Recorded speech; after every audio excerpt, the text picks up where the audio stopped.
Okay. I call this meeting to order. And the first item on the agenda here is to approve the minutes from last meeting. Are there any discussion between the board members of the meeting minutes from last month? Not on my part. What's that? Not on my part. Not on your part. And I'm good as well. Okay. So we can approve the minutes. Do I hear a motion for approval? I move to accept the meeting notes from the what was that, May meeting. May 15th. And it's been seconded. All in favor, say aye. Aye. The orders of the minutes have been approved, and in such I will sign them.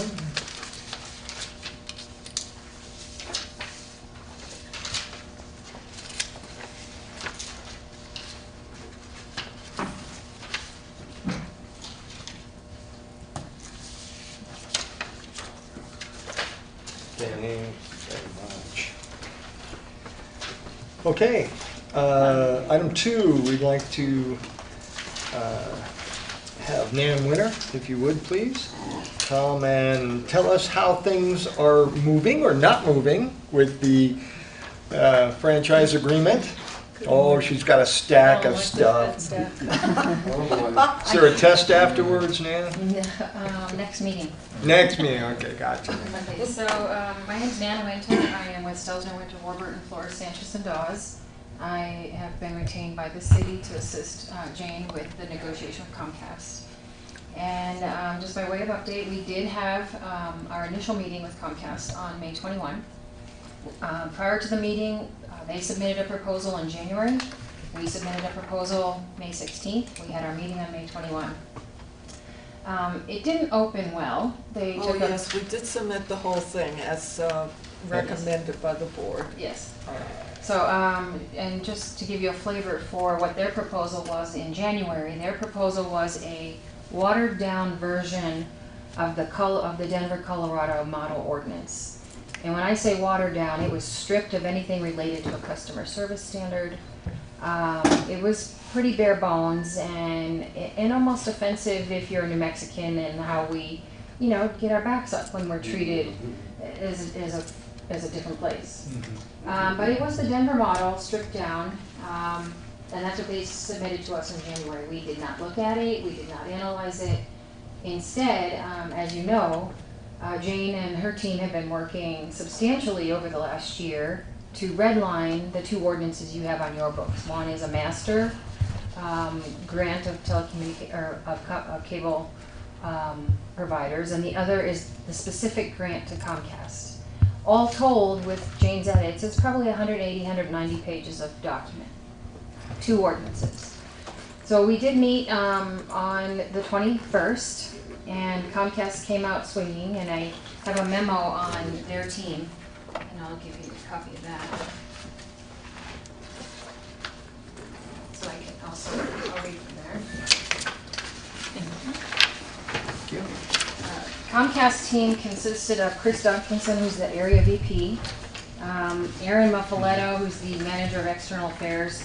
They brought in a gentleman from Utah who's called the government affairs and franchising guy. Julianne Ferris is an Albuquerque person. She's staff to Chris. And then they brought in Mady Gustafson, who's of counsel with a Denver law firm called Davis, Wright, and Tremaine. And Mady was clearly the bad cop. I'm not sure there was a good cop on the Comcast side, but there was definitely a bad cop. Our team consists of Jane, Paul Chapman, Diego Lucero, and myself. Excuse me. We met from approximately 1:30 p.m. until 3 p.m. In the offices of the city attorney. At the end of the meeting, we did have some progress, and I'll do that first because clearly they had a strategy coming in, and part of it was aggressive. But at the end of the meeting, they did agree to follow up on several issues. Of course, those issues were customer service standards, a PEG channel counter proposal, system upgrades plans. Whether we all agreed that we would do some research on what Albuquerque Public Schools needed and what they would continue to need. We wanted a counter proposal from Comcast on billing, and then they agreed to present a dark fiber agreement to the city. But that was after an hour and a half of Ms. Gustafson essentially pounding the table and telling us that, you know, our proposal was overreaching and illegal. That was softened by Chris Duncanson with Comcast, who, you know, who noted a couple of times that they really didn't want to go down the formal path, but clearly, like I said, Ms. Gustafson, the attorney, was the bad cop. So she opened, you know, Who was that? I'm sorry. Mady Gustafson, yeah, and I did a little research with her, and she has been brought in by Comcast in what they would consider tough jurisdictions. So clearly, for some reason, they've identified Albuquerque as a tough jurisdiction. Not sure why that is. They hadn't seen our proposal, but I did, you know, she was brought in for some West Coast cities. She was brought in for Colorado Springs. I work very closely with a gentleman who represents municipals in Colorado. His name is Ken Fellman. He's with Kissinger and Fellman. He and I do the same thing. He does it in Colorado, I do it here. And he was a classmate of Miss Gustafson. So he told me that she's brought in for tough jurisdictions. It's been rumored that she chews nails, that, you know, she's identified as a bad cop. Anyway, you know, I didn't think she was that bad. She wasn't rude. She was just aggressive, right? She wanted it to be known, and she said two things when she walked in the room. She said her first point was that the city's proposal.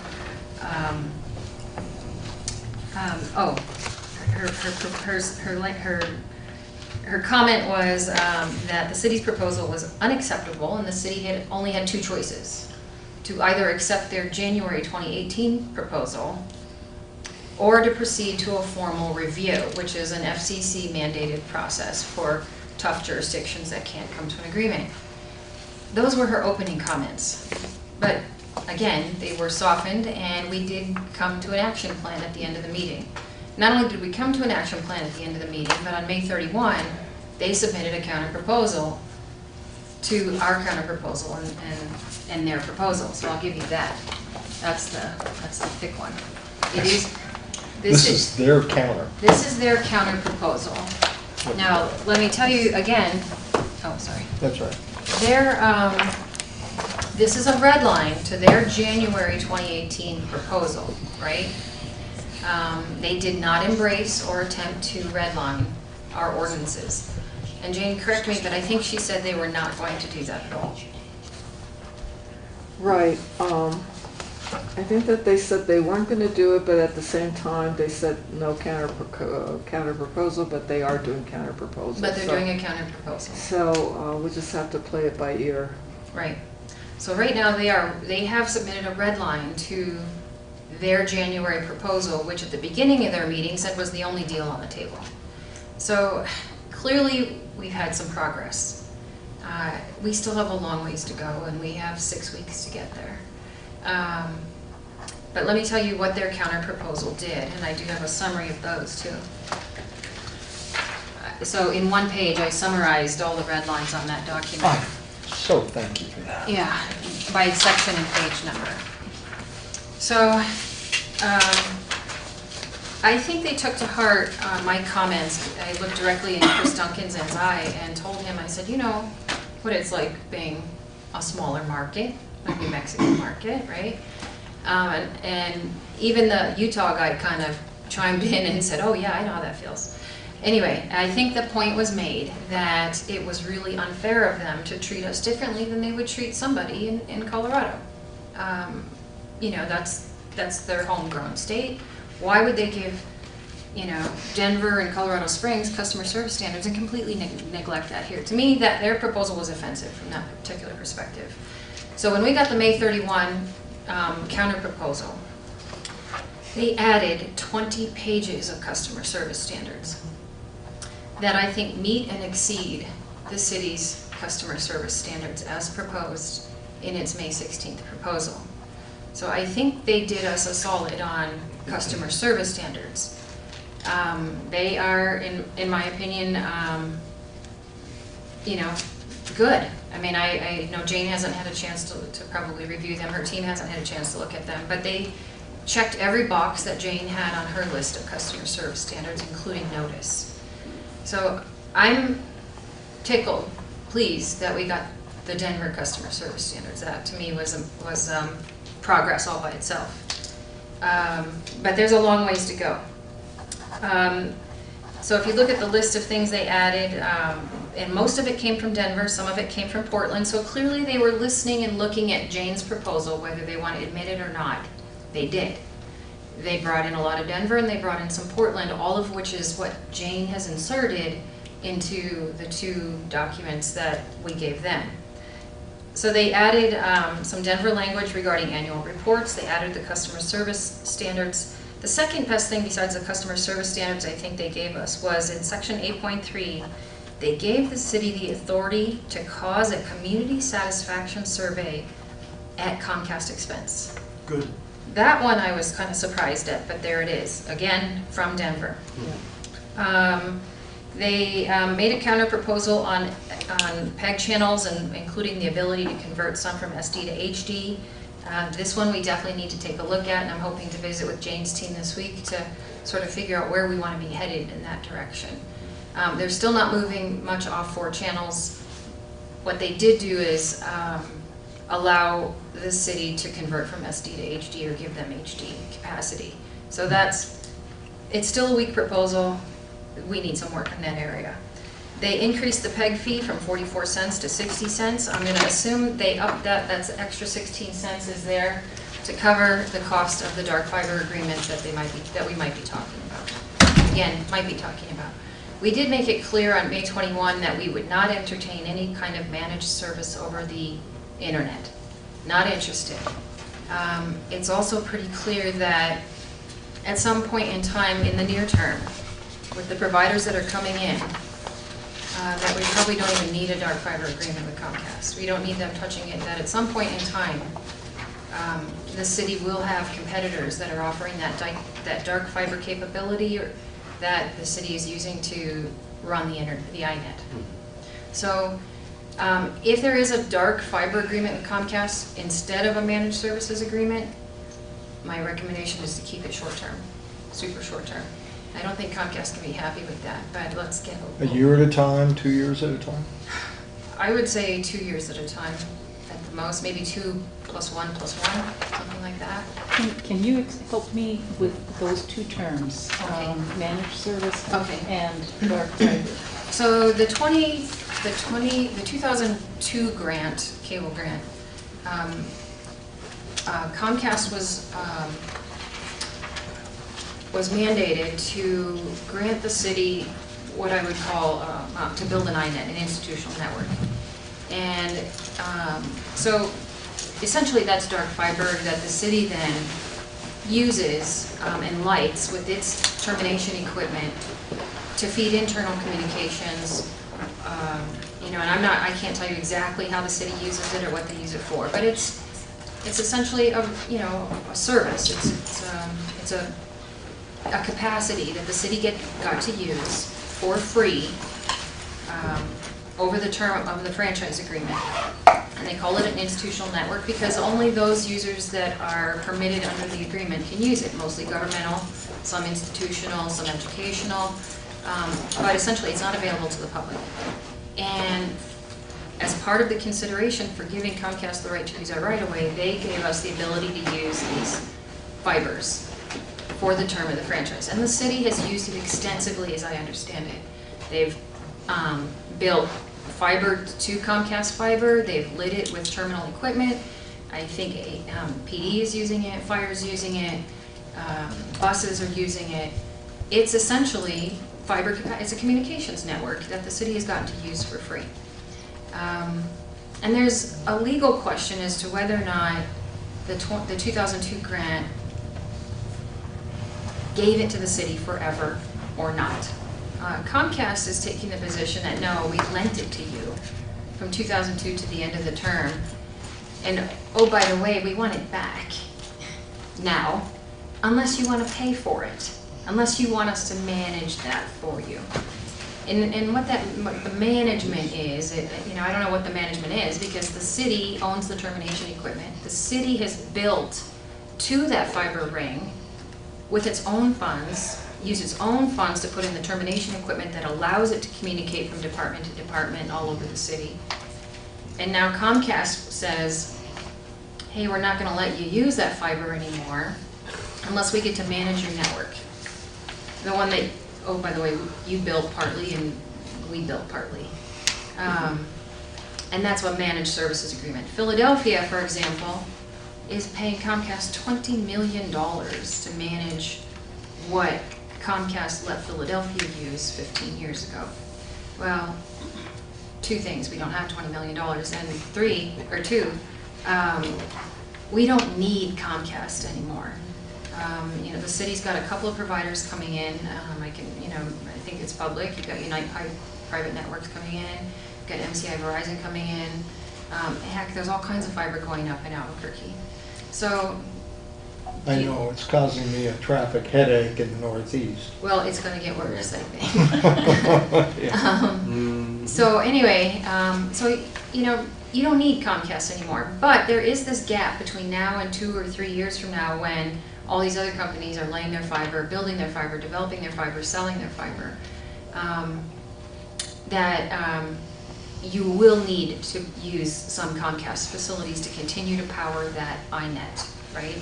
So rather than having them manage your iNet, we're going to buy wholesale. We would buy wholesale from Comcast, and we would call that a dark fiber agreement. Right. Right? And why would you ever concede that they own any part of what you built to their fiber ring? Why would you ever concede that you built and paid for the termination equipment? So, but there is this gap between now and the time where you do have other fiber coming in. So what we talked about was a dark fiber agreement, which I equate to kind of a wholesale service. They give you the dark fiber, you pay for it, and you run your signal through it.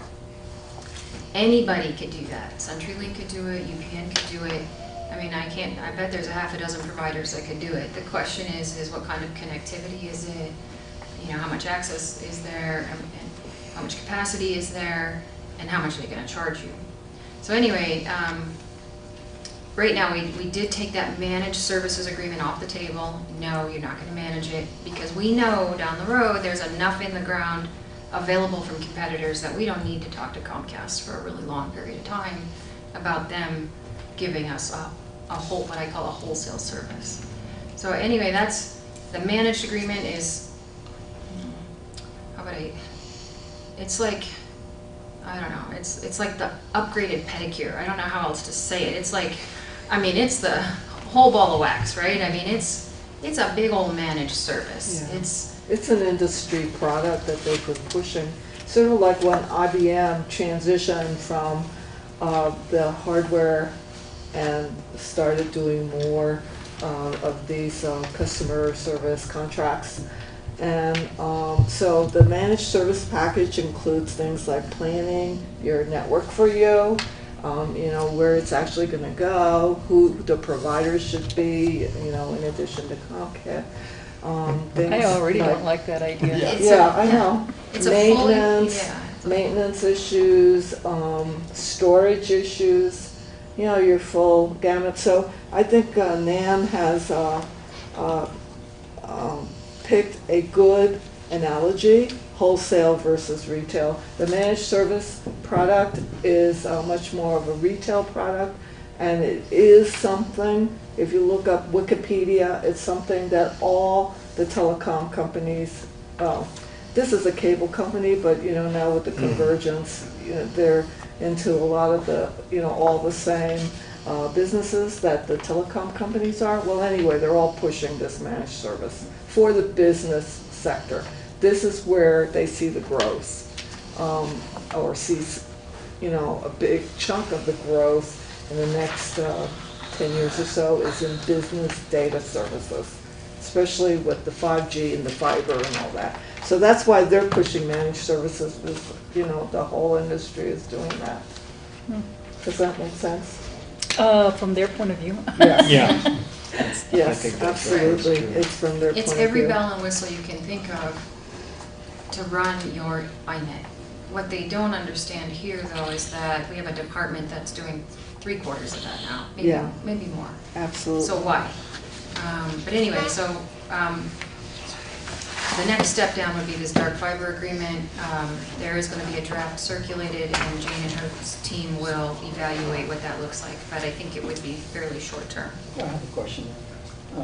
Did the duration of the contract come up? at any point? No, not yet. We have not gotten into we're still we're honing in on issues. That's not one we've honed in on just yet. Heck, I was shocked to even see But this. right off the bat, they didn't say anything. Nope, no. So Mm-mm. there's no inkling as far as where they're. No, they're gonna want longer term. They're gonna want 10 or 15 years. Yeah. But that never came up during. Did not come up during this, no. Well, the first 30 minutes were Miss Gustafson kind of pounding the table and telling us what bad actors we were. So, Is it in their new proposal, how long they want this agreement to be for? I didn't even look. Because we're supposed to be 5 years, right? My preference is shorter term, but I didn't even pay attention to that because we were so focused on customer service standards. Or I was focused on customer service standards, but let's see. 5 or 4 years, my understanding is. So, There it is, page 13. Page 13. Jane, are you taking any public comment on this? Are we getting public comment? Can we ask some questions? No, the term is blank. It's up to the chair. Term is blank. okay, so How they haven't much is gotten. How long? Blank. Oh, blank, They're okay. silent on it. Subject to negotiation. Right, still subject. So they're gonna want something longer. So, it may be that this is not something we resolve till the end of July, when they want that 10 years and we want those channels. So, we're keeping some things in our back pocket. But Yeah, that was my understanding, that we would keep that. they're gonna At want. least from our standpoint, negotiating too with them. Mhm. So if they didn't want to look at customer service or anything else, we could always talk about the length of the contract. Absolutely. So, okay, but I'm surprised that they didn't bring it up. They did not bring it up. I kind of took you away from what you were I explaining. was just summarizing the last other issues that came in. They added some language that came from Philadelphia, that all SD channels would be on the basic service tier. They didn't change anything about common trenches and conduit. They just pointed out that they did incorporate some co-location concepts in their document. They did substantially revise Section 11 regarding the existing system capability, and they made it equivalent to the Denver system, but noted and changed the language. Apparently the Albuquerque system has greater capacity than the Denver system does. So it's probably newer, would be my guess. We're smaller, so it's probably newer. And they did add commitments from the Portland franchise. Those were embedded in Jane's document. But I need to have Jane's staff look at the system capability and what they did to that language to see if it's something the city's happy with. Because the city's proposal had affirmative system upgrades in it. And one thing they did say on May 21 was they were a little offended by that because, their position is, we want to sell cable, we want to sell internet. We're making our system as aggressive as possible, as robust as possible. So why would you tell us how to upgrade our system? So they did substantially revise Section 11, did bring it into accord with the Denver provision, but for the fact that our system has higher capacity. So that, which I thought I was sort of surprised at that. They did add the Denver cable system performance testing parameters, and they did add language that Jane had included in her draft regarding multiple dwelling units and concerns raised by the city. And then there was a half dozen other little changes, but those were sort of the big ones. So we still have quite a bit of work to do. We need to get some feedback from the city staff on APS. One thing Comcast did say is they would continue to provide the schools free service, but they pointed out on May 21 that all but 2 schools don't use it. they're using their own product. And that could be what the Unite Private Network is doing, is providing APS with that capacity. But anyway, So what did they say about our proposed Bill of Rights for consumers? well, they added their Denver customer service standards. Which is So they above didn't- what we've already recommended. They didn't have anything in the, In the January submittal was naked. Nothing. It was offensive. There was nothing. So, you know, like I said, I mean, they were all upset about how aggressive our proposal was, and my response and Jane's response was, well, you sent us a bare naked Denver document. How offensive is that? So what did you expect? So anyway, they did add the Denver customer service standards tailored to Albuquerque, and every single one of those, it's now 20 pages, our customer Bill of Rights was 8. So not only they checked all of our boxes on that. Yeah, it was a pretty dramatic turnaround. And I was, like I said, I was surprised to see, I was only expecting maybe 2 or 3 edits. I was expecting some customer service standards. I was expecting a system upgrade language and some billing dispute language. And we got a little bit more than that, which was completely out of the blue, given their opening pound the table position, which is we're not even going to talk to you guys. So, if I'm hearing you correctly, we got a lot in what we were proposing. There are still items that we need to discuss with them, Well, we such need to- as we the need- dark fiber and the managed system. Yeah, there'll be no managed services, but we got customer service standards, and we got, and I think we did good on the authority to cause a community satisfaction survey at Comcast expense. So those 2 things, I'm checking those boxes. But, I mean, we still have PEG channel capacity, we still have system upgrade issues. We still have, cable system performance testing parameters, and Jane's staff really needs to look at that to see, how that compares. I mean, the system upgrades the city proposed are not even close to what Comcast has proposed now. On the other hand, Comcast has moved dramatically from its opening position on that. So, there's still a lot of work to do, but crossing the customer service standards off the list is something I'm prepared to do. There might be a few language tweaks here and there, but that was, they were listening. I didn't think they were really listening. I think they were. But no, there's still quite a bit to do. So what is your next step? Here's our, I really need to chat with staff and get their opinions on the upgrade language, the channel capacity, the dark fiber agreement, what the term of that is, what it's going to be priced at, whether or not the city needs to do an RFP for that. We did talk, that kind of dark fiber is so prevalent now that I almost think it's competitive. So the question is, do we need to do an RFP? And what Comcast indicated is that they could be competitive. They said, we'll be competitive with that. So I don't know if that means, I still think if you need an RFP, you need an RFP. You can't uncheck that box.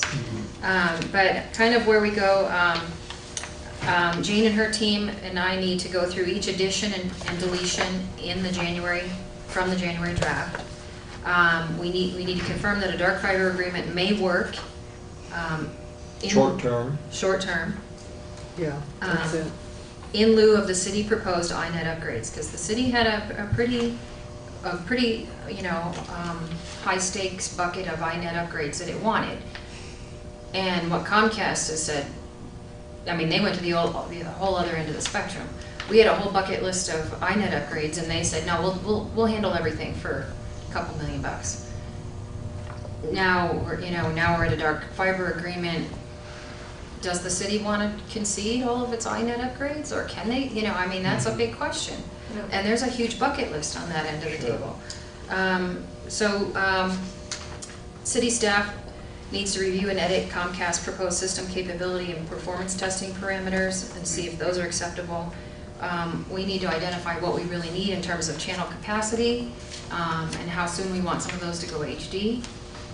And then I do need the city's formal blessing on the customer service standards. You know, that's, again, I like them, but the city hasn't given me any direction on that.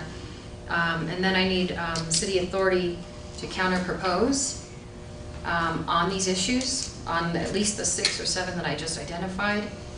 And eventually, we're going to have to decide whether we're sticking with our 2 ordinances or whether we're going to, you know, monkey with what they sent us on January and in May.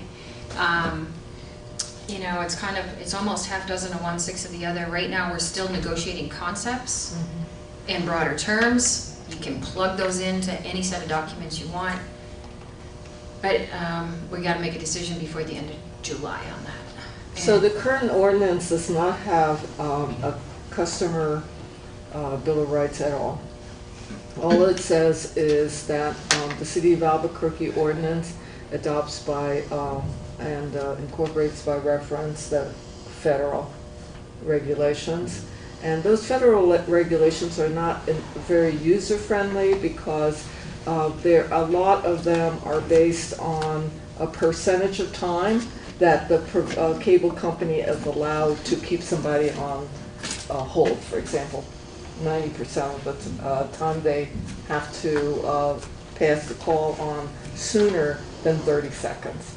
But that's very hard to enforce. Mm-hmm. And so the trend in other cities is to have a more user-friendly set of customer service standards, which is what we tried to do with the Consumer Bill of Rights.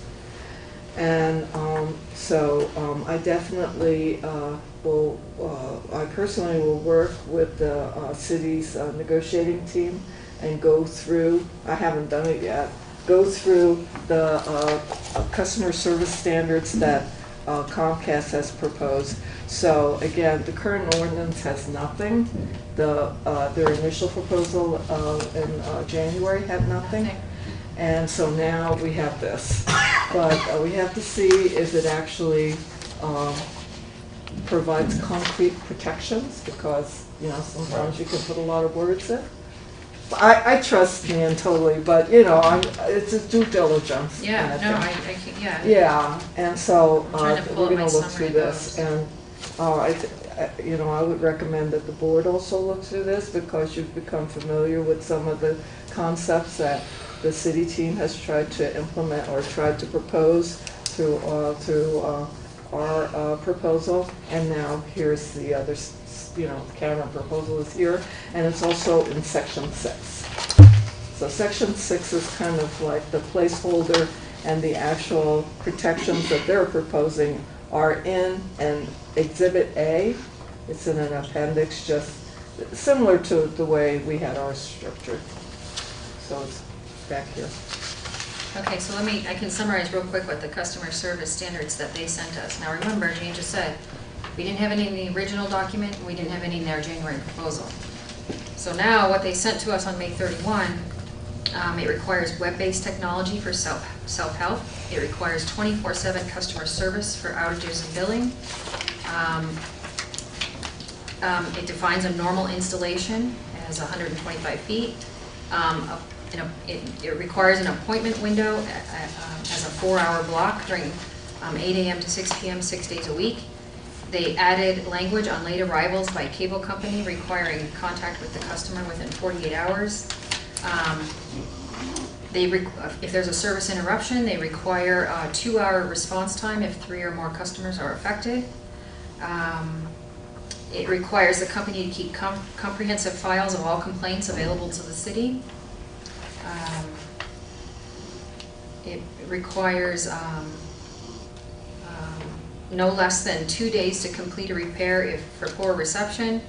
It requires a telephone payment option, and something that's different than what the city proposed. Our draft customer service standards allowed customers to pay within 20 days. The one they gave us 30 days for a customer to pay. So they actually did you one better, giving customers 30 days. It has a pretty good section on the treatment of property, including no tree trimming and restoring landscape to the way it was left within 7 days. They had, let's see, the company has to give notice before entering private property. They have a whole section on customers with disabilities, including delivery and pickup of equipment at no charge for disabled customers. They have to provide TTY, TDD, TYY, VRS, as ADA requires. Free use or removal for disabled or special service for disabled customers. All employees and contractors have to wear badges with pictures, and the vehicles have to be labeled. They are required to comply with federal local safety standards. New customers, if a new customer cancels service within the first 30 days of service, customer gets a full refund. They have offered up a security fund or a letter of credit for violation of the customer service standards. And then complaints. They actually had a whole section on complaints. They've got, this is kind of the billing practice. They're offering up a written procedure, 10 days to investigate a complaint. Let's see. I think that just about, that's a broad level summary of kind of what's in there. And again, most of that was not in our draft, but they're giving us the benefit of the Denver in this thing without any sanitizing. So they tailored it to Albuquerque, but they didn't do what they did in January. Treat us differently. Right. So that's kind of. And that's in their proposal here. So beginning on page 38, from 38 to page 57 are 20 pages of customer service standards that I summarized just now, orally, and then every single red line change is summarized in this one-page document. I did not summarize. I do have a separate summary of the customer service standards. I can send that to Jane, and I promised that to her last week and forgot about it. Sorry, Jane. So I went to visit the Comcast store on Monday, and so and at their invitation, so I could see from that perspective what it was like to be a customer, and they showed me the contracts and stuff, and it's clear that Comcast is one of the giants of the industry, and so they have a lot of resources. They have a very nice store with a lot of staff.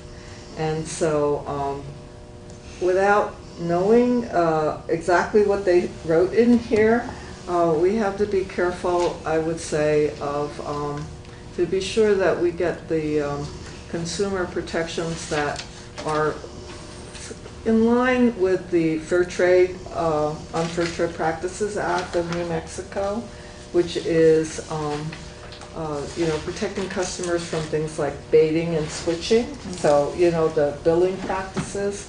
So they may be willing to provide more customer service because they have so many resources. In other words, send people out to fix repair any equipment that needs to be fixed.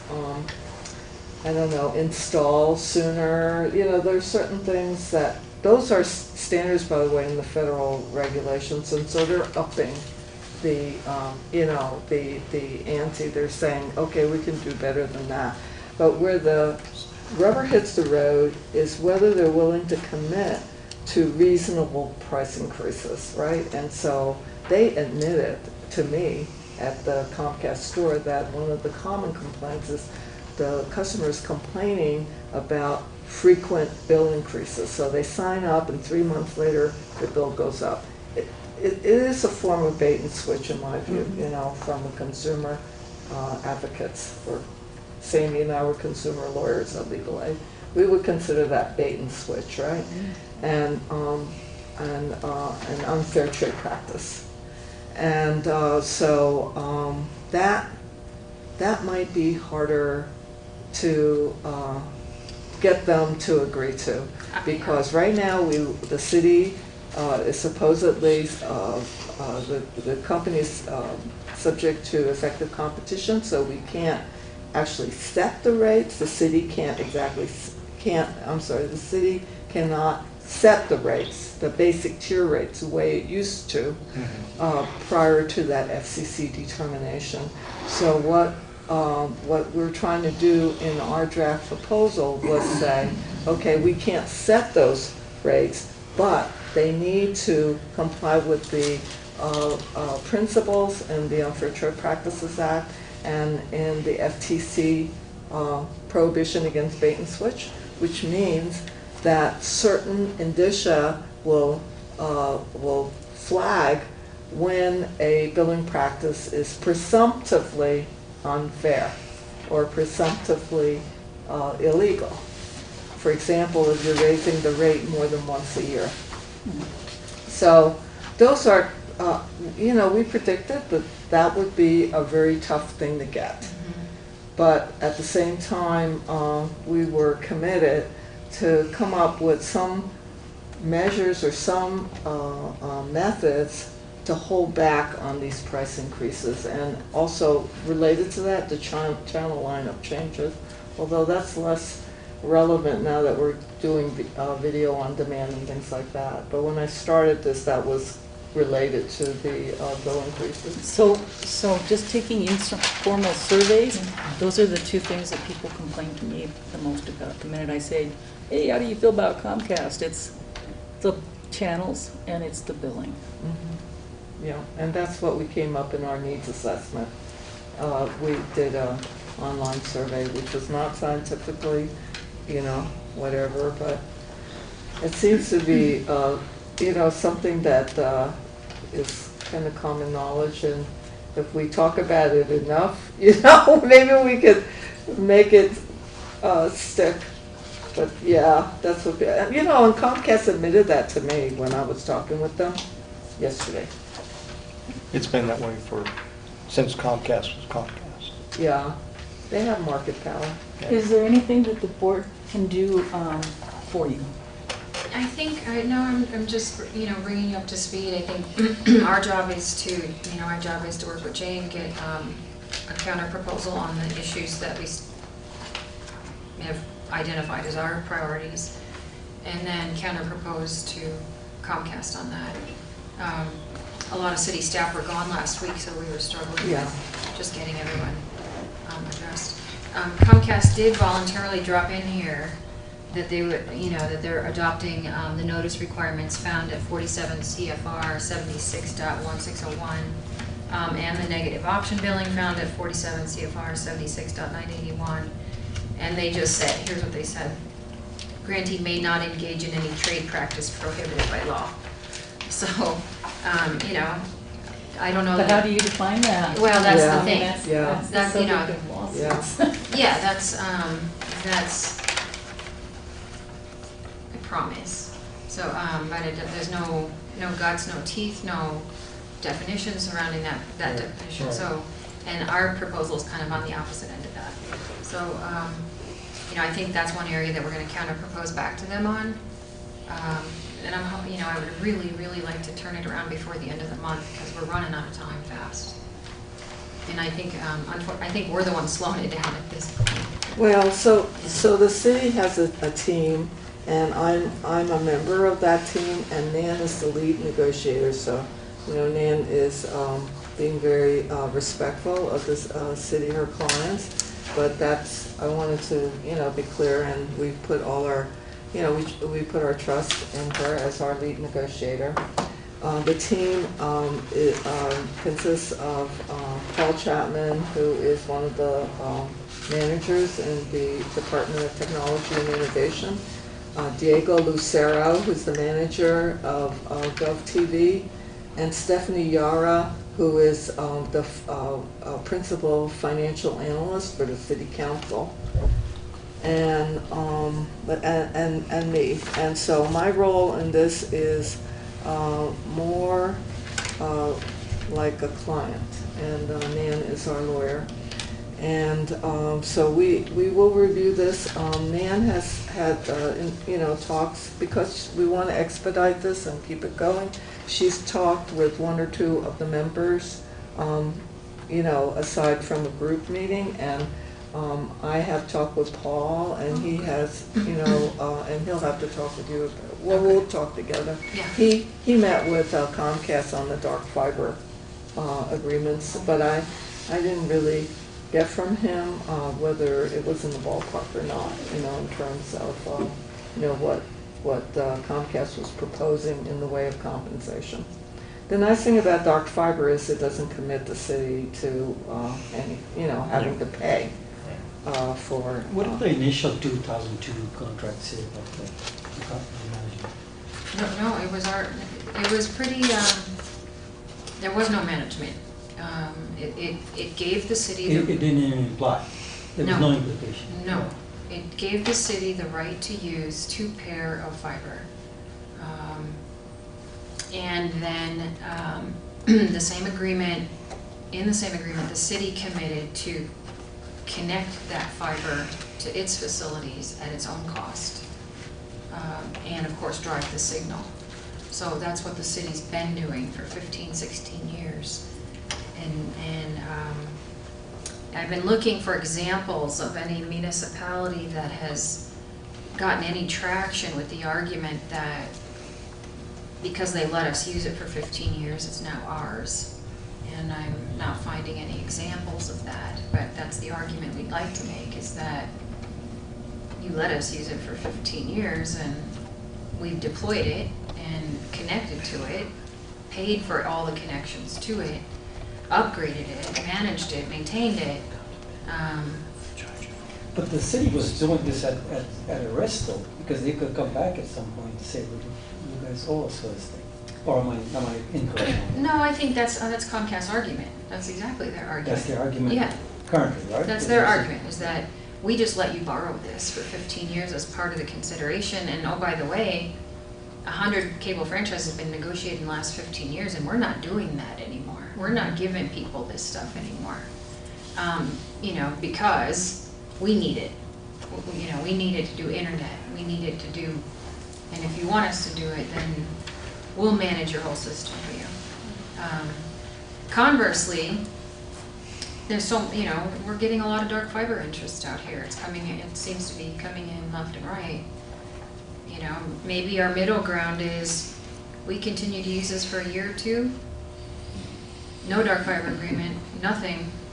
We put this out to RFP in 2022 or something like that. That's another option. But, I haven't talked to Paul. I have no idea what they told him or how they priced it or anything like that. But you can just Google dark fiber pricing. They're popping up everywhere. The agreements are everywhere. It's such a common commodity at this point. And in a couple years, we'll be there. And forgive me if this is not a great question, but is net neutrality part of the negotiations? I think she mentioned it. Maybe Gustafson mentioned it, and I think it was in her list of offensive things in our document. Yes. That we had no business talking about net neutrality. On a contractual basis. Well, and that's how the other governments have dealt with the FCC attempting to preempt. If the governments can get agreements, then that's what Washington State and Montana are doing. Washington State and Montana have done it. One has addressed it as a policy issue. I think a legislative body did a resolution saying we are adopting net neutrality, and I think Montana was the jurisdiction that said, hey, it was a governor's proclamation. He said, if you want to do business with my state government, you will agree to net neutrality in my contract with anything having to do with governmental telecommunications.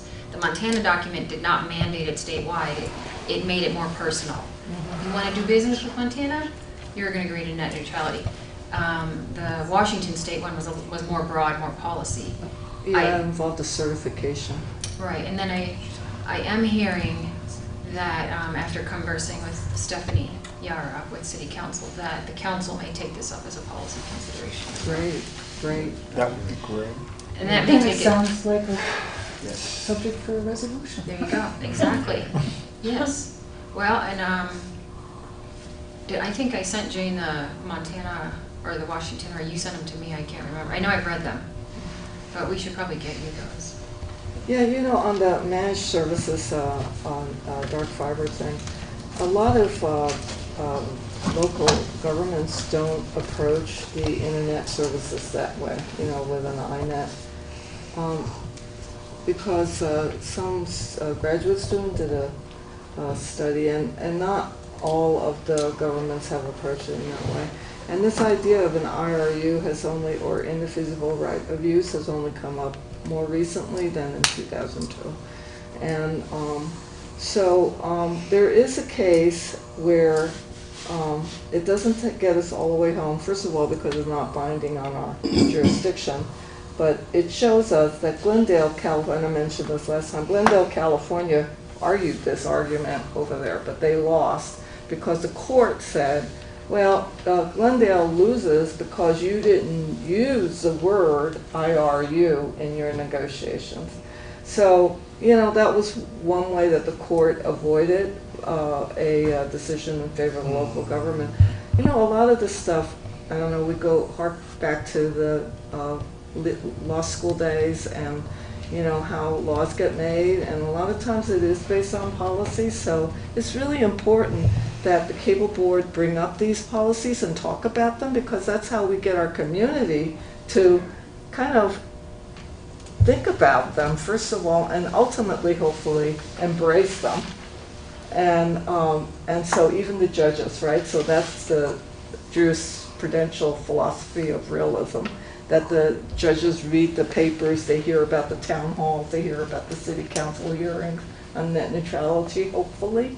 And maybe the judges in our area will say, yeah, we support net neutrality. Yeah, we support not just the INET, we support municipal broadband, because if there are two twin kinds of issues that are important for all the localities right now, it's net neutrality, and the other one is some type of, you know, municipal broadband or universal access. Well, and there is precedent for when we don't know where the policy's going, there is precedent for addressing it in the document and saying, if this policy is resolved at the FCC, you know, we're on board. And I think we did that in the old document. I can't remember what was going on at the time, but there was some FCC decisions pending. But you could, you know, you could address net neutrality by saying, whatever the FCC does is what controls, not what controls today when we decide. Yeah. If the policy on net neutrality at the FCC changes during the course of this document, then we are adopting that policy change.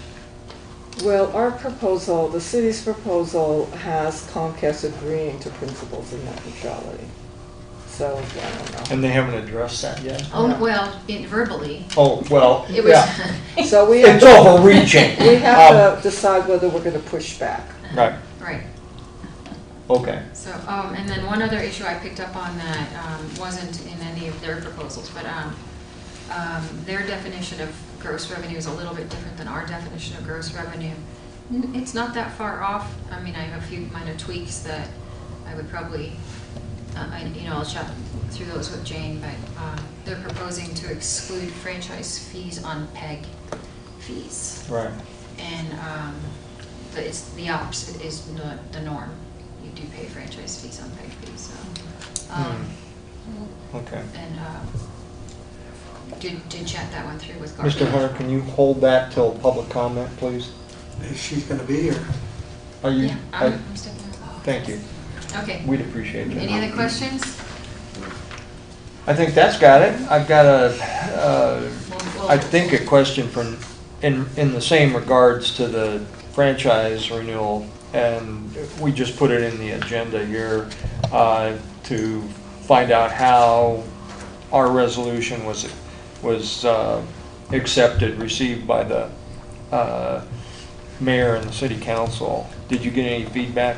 Well, we haven't gotten the feedback from the council, but we did talk with the chief administrative officer about the cable board's support of the negotiations and the resolution.